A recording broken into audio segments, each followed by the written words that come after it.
what did you focus on with the team coming off a break? How do you deal with a team that has to have a break like that? What do you tell them to do during the break, and what was the focus today in practice? During the break, they had 4 lifts because we were away. It was a good break actually. It was about 10 days. So with that, we wanted to kind of maintain. So 4 lifts plus the skating that they did. Maybe they went back to their junior teams, and everybody was told to skate. They had places to skate. So judging the first practice today, everyone looked like they were in pretty good shape. So we actually went longer than we've ever have before, just based on a few guys' flights due to the weather weren't here. So it was a little bit different today, more of a skill practice than anything. And that's actually was going to be my next question. You have a couple days of practice here at Union, but the weather obviously complicates things a little bit today with a number of guys not being able to make it back here. Is that a little frustrating, the fact that you got 2 days here and you get the weather to deal with in one of those days, although most of the guys did make it back? Right. Every coaching staff has a different philosophy about having their team back. Our philosophy, and I think it worked pretty well last year, was a longer break. We all sit at the opening meeting and preach family, so I figured that's a good time for coaching staff to really preach family, is to give them a good break during this time. And with that, we have our players come back based on the 27th instead of the 26th, just due to travel days on Christmas. So with that, obviously the weather caught us here, so it basically cost us another day versus having a full team together.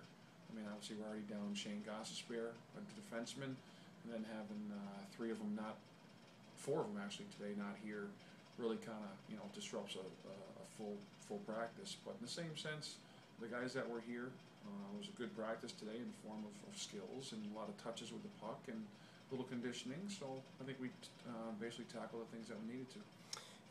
My next question, just we know what some of the guys did in talking to them, practicing with their junior teams and keeping in shape.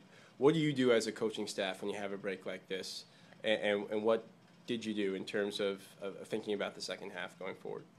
Just tried to review do I guess an audit of what we feel that we need to focus on in the second half, and we will work on those things in the second half. But again, I thought we were really starting to turn the corner a bit before break. It's almost like you didn't want to go on break, but I think it's good for the guys, and I think they'll come back with a new sense of life, and hopefully that'll help us in the second half. We also, as a staff, did our part recruiting, and as a coach, and I wanted to make sure that Joe Dume with his with Colin there, a new arrival, that he spent some time with his wife, and well as Jason Tapp, having two children himself. So it is a good time for for those guys to be with their families, because they work extremely hard, especially with the recruiting. So that's what we did.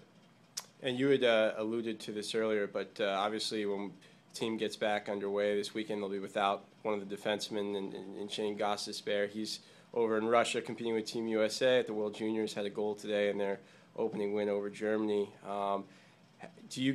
You'll keep tabs, I'm sure, over his progress. Is that something you just kind of have to plan for, or you planned for beforehand, knowing that there was a strong possibility that he'd be on that team? Yeah, no, it's funny. Obviously, it's the first time, I believe, ever in this program's history that we've had a player on the World Junior National team. So, we're happy for him. Now that he's over there, he's made it. We wanted to see him come back with a gold medal. And once you're over there, it's a long flight back home without a medal. So hopefully he has a chance to win the gold medal. I know the Canadians on this team won't be happy with that remark, but maybe they can get themselves a silver. And if it is a gold, so be it. And hopefully it's against the U.S. program. So how's that political answer for you? That was good. But on the same token, we couldn't be happier for Shane and his family. I think it's a tremendous honor, and obviously he had a goal today. We haven't seen it, so we were practicing during that time, but hopefully we'll catch a replay of it. But we'll track him as best we can. But as far as our Russian feed here to Schenectady and Vermont, we'll just have to pick and choose, and hopefully we are able to see him. And obviously, like I said before, pretty quick turnaround. Have you turned your focus to Vermont, and what have you seen from them if you have watched tape on them already? Yeah, we have watched tape. We're already broken it down, and we'll address that with our team on Saturday morning. Going over them, but it looks like a very quick team. They got some pretty fast forwards on that team. Like to do the one-on-one type of stuff, so our defensemen and our forwards really have to be aware and finish our hits. It's a bigger sheet. It's much like Vermont. It's 200 by 90, so it's not 200 by 85, which is an adjustment. So we'll have to get used to that. But I don't think it's anything that we don't know, that we're not prepared for. I think we went back, coming back from last year, we had to deal with the altitude plus the bigger rink. So isn't anything different than this. This ride's only a 2.5, 3 hour ride. So, and our guys had a nice break, and they should be ready to go. I know we're missing one of our best defensemen. So be it. We'll never use that stuff as an excuse. And you know what? Let's get back playing here.